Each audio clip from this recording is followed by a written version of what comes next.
редакция на Inner от Варна. За да напишат творбите си по обявената в конкурса тема, победителите използваха познанията си по трите работни езика в институциите на Европейския съюз – френски, немски и английски. С какво смятате, че впечатлихте журито и се класирахте на първо място в своята група? Аз също съм доста изненадан, че спечелих първо място. Може би високото ниво на есето, що се отнася до езика. Моето есе беше на френски език, тъй като той ми е страст, така да кажа.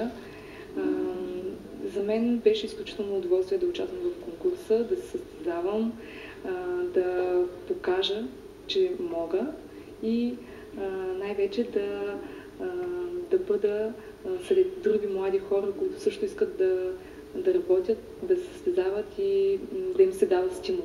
Темата ми се стори много трудна и едно предизвикателство и наистина много се радвам, че са оценили труда ми. А с какво впечатлихте журито и се класирахте на първо място във вашата езикова група? Може би с нестандартната гледна точка. В есето ми гледната точка е на един преводач, който иска да намери собствения си глас и да стане евродепутат. По време на своята визита победителите ще имат възможност да се запознаят подробно с дейността и начина на функциониране на Европарламента. Младежите ще бъдат гости на евродепутата Филис Хюсменова, която подкрепи кампанията. Конкурсът за есе е част от международната кампания По-щастливо бъдеще.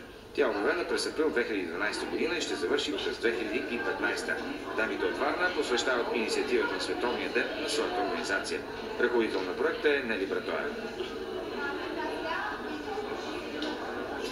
Десетки хиляди